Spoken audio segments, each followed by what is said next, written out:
ईश्वर, गुरु, आराध्य, संत या स्वामी के प्रति अपनी भावनाएं प्रकट कर भोग स्वरूप अर्पित की गई प्रसादी को महाप्रसादी का रूप देकर आम लोगों तक उसे आयोजन के माध्यम से पहुंचाने वाली प्रक्रिया को आमतौर पर भंडारा कहा जाता है।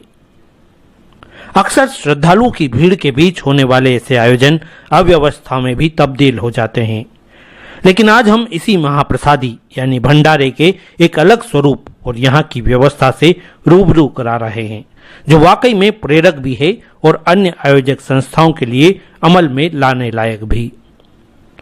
महाप्रसादी का आयोजन पिछले करीब 13 सालों से सिंधी कॉलोनी के इस बगीचे में किया जाता है। बाबा श्री हरिकिशन दास जी के वर्षीय उत्सव पर 4 दिवसीय आयोजन का समापन यहाँ महाप्रसादी से होता है। 11 बजे से शुरू होने वाला यह सिलसिला उस वक्त तक जारी रहता है जब तक अंतिम श्रद्धालु प्रसाद ग्रहण कर नहीं लेता।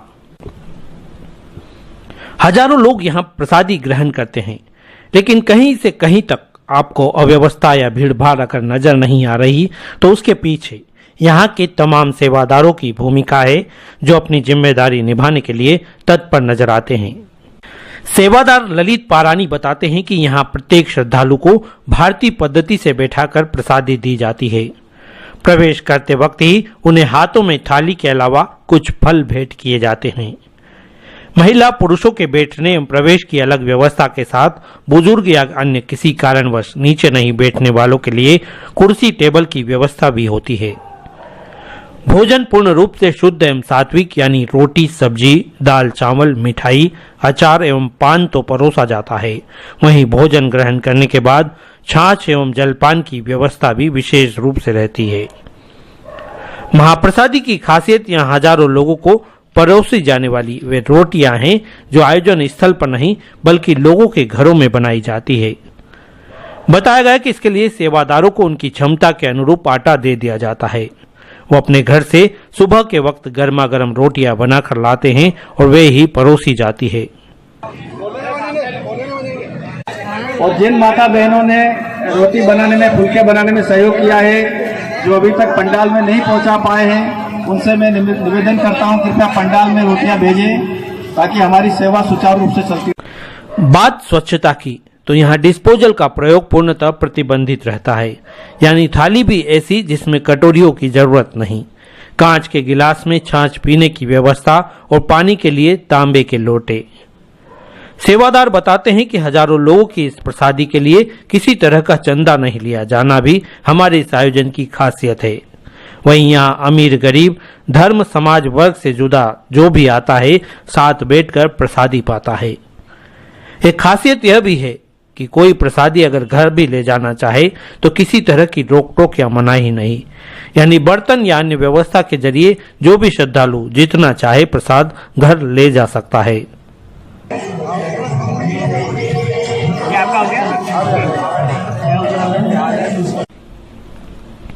कुल मिलाकर महाप्रसादी का आयोजन वाकई में शहर में होने वाले ऐसे तमाम आयोजनों से जुदा तो है, वहीं प्रेरणादायी भी है।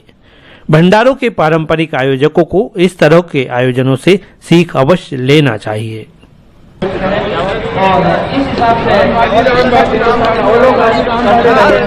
राम बाजी पंडाल के पास में, मंच के पास में, कृपया वो कुर्सियों पर बैठकर भोजन।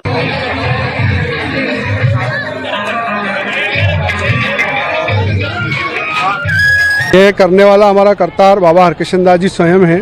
हम तो निमित्त मात्र सेवादारी हैं। बाबा जी का आदेश होता है, जिस प्रकार से व्यवस्थाएं करनी है खुद ही हो जाती हैं। यह बाबा जी का हमारा 13वें वर्षीय महोत्सव है। इस 4 दिवसीय आयोजन के लिए 2 माह पूर्व से ही बैठकें आयोजन होती है। सभी सेवादार मिलकर विचार विमर्श कर सभी कार्यक्रम तय करते हैं, जिसमें भजन संध्या भी होती है। उसके बाद अखंड पाठ साहब रखा जाता है, जिसका आज भोग साहब था, उसी के निमित्त आज अखंड भंडारा हुआ है।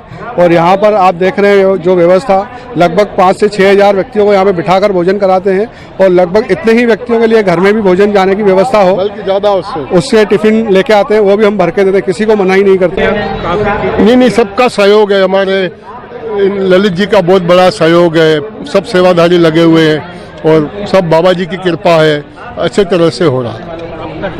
मेरा नाम गोवर्धन है, आसवानी। गोवर्धन आसवानी। ये गोकुल दास जी है, गोकुल दास वाधवानी।